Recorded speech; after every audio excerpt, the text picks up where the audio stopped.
Halo teman-teman, selamat datang lagi di channel Jadi Gini Kreatif bersama Ricci dan Katze. Dan speaker kita hari ini adalah perkenalkan, nama saya John Switch, umur masih 17 tahun. Bohong sih. dari Jogja, terus ya bisa dipanggil Bima sih, Bima nama asli sih sebenarnya. Tapi kalau untuk cosplay lebih ke John Switch. Pekerjaan sekarang saat ini prop maker, ya masih aktif dari lama sih, prop maker, terus status sudah menikah. Nah, Kak John, kapan sih mulai cosplay? Boleh dong cerita sedikit. Terus kenapa akhirnya memutuskan buat ikut cosplay ini? Oke, pertama awal mulanya itu sekitar tahun 2007, waktu itu masih SMA sih di Bali. Waktu itu kebetulan ada ya komunitas di sana, kecil sih, cuman belum ada event kan 2007 di Bali khususnya. Terus setelah itu, setelah lulus SMA, pindah ke Jogja buat kuliah. Nah, pas itu mulai lanjut lagi untuk fokus di dunia cosplaynya itu sekitar tahun 2010. Ya 2007 terus ke 10 itu masih cosplay, cuman mulai aktif ikut lomba itu sekitar 2010. Karena waktu pindah di Jogja sudah mulai ada lomba dan ya yang bikin mutusin tuh ya asik aja hobinya sih, ya asik gitu. Ya siapa yang nyangka bisa bikin kostum, pakai kostum, terus senang-senang ketemu teman, dapat banyak pengalaman gitu. Itu sih kalau aku.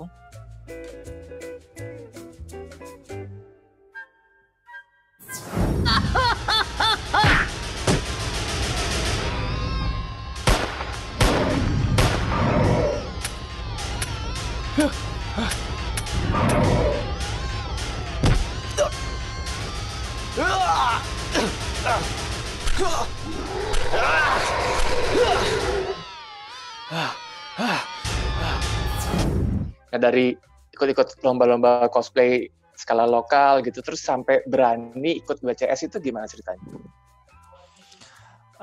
Kalau ikut WCS itu sebenarnya emang udah direncanakan dari lama ya, karena kan waktu 2014 teman kita Dharma ikutan WCS itu juga kita bantuin sambil kita lihat kok kayaknya asik juga persiapannya, pengen ikutan juga, nyoba. Ternyata waktu itu kebetulan sama Yon dulu, kebetulan pengen nyoba, lebih tepatnya pengen nyobanya aja ikutan ICGP.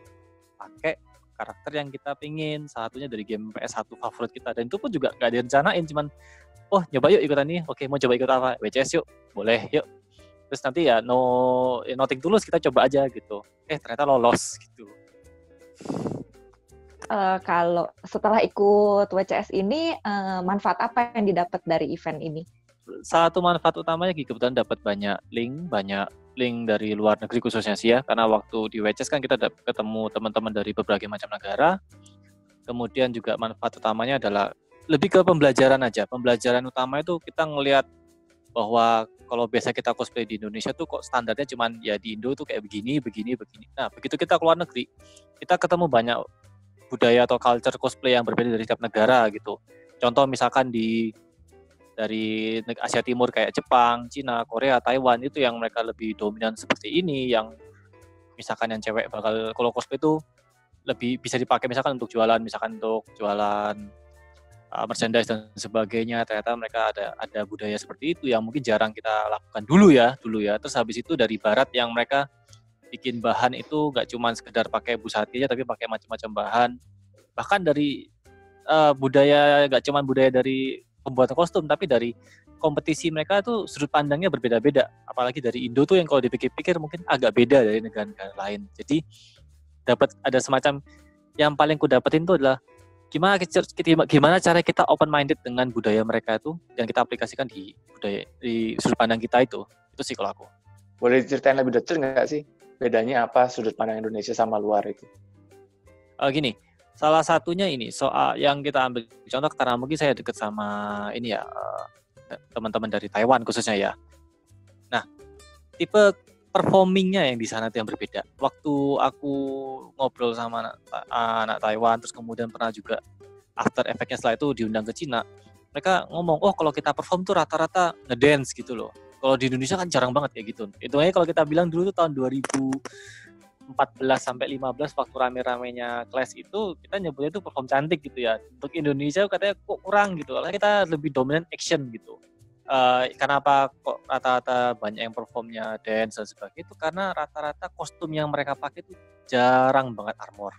Nah, Kak John, apa sih yang kamu lihat ada di dirimu itu 10 tahun dari sekarang? Kalau aku pribadi sih tetap bakal fokus bakal fokus di dunia maker sih. Karena jujur prop maker tuh sebenarnya dream jobku sih dari dulu, dari waktu masih kecil.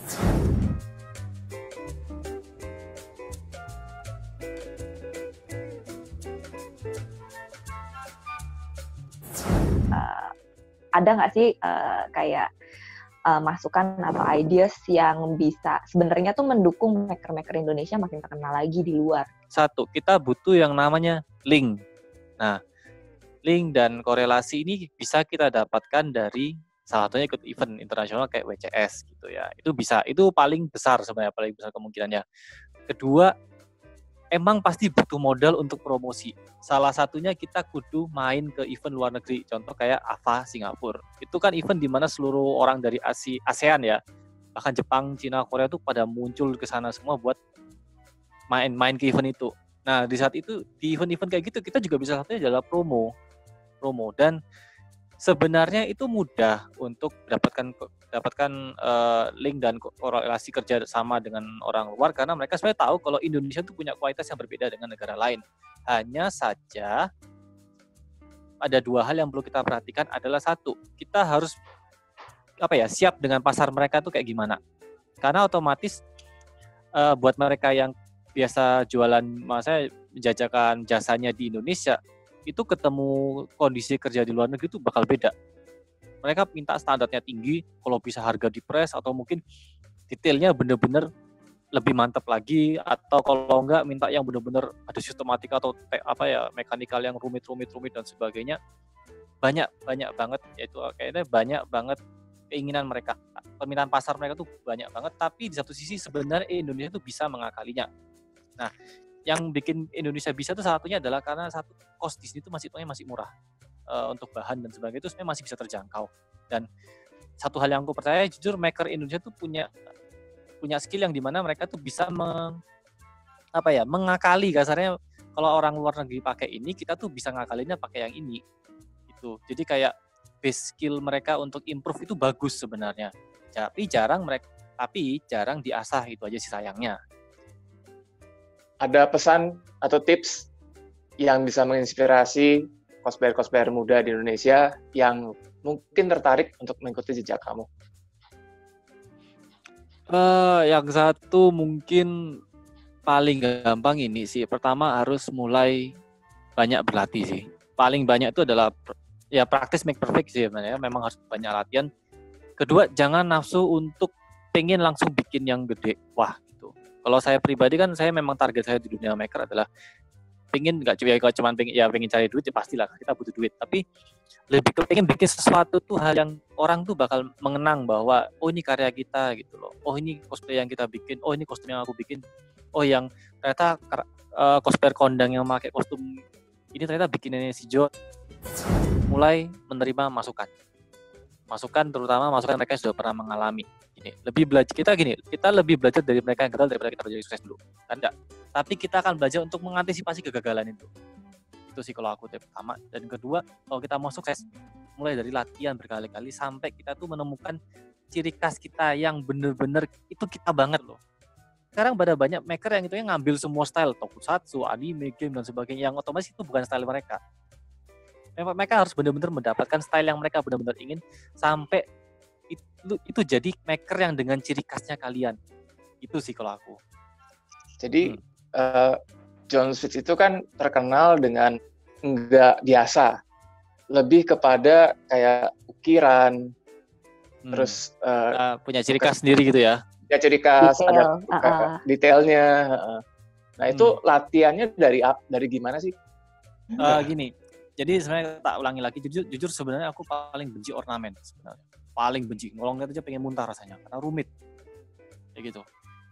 Yang bikin aku bisa dapat style kayak gitu tuh satu, karena aku ngerasa itu dulu waktu itu benar-benar diajarin sama almarhum guru, sama di kuliah juga kebetulan aku ambil lebih ke condong ke fokus bidang studiku bahas soal ornamen dan sejarah. Dan kenapa aku mau fokus di ornamen, karena gini, waktu dulu di Indonesia atau mungkin Indonesia ya, khususnya aku bilang ke Indonesia,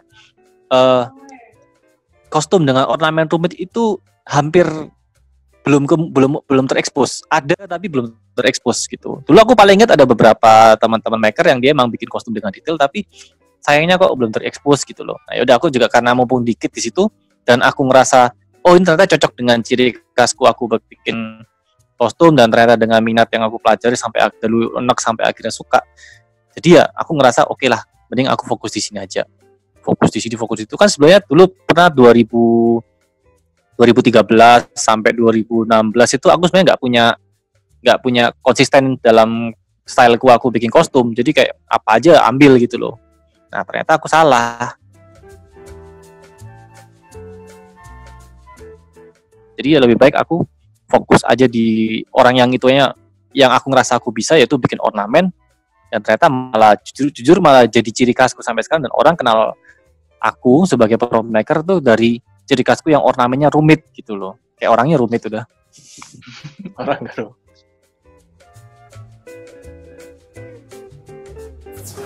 Sejauh ini bahan atau materi apa yang dipakai sama John Swiss dalam membuat props dan kostum?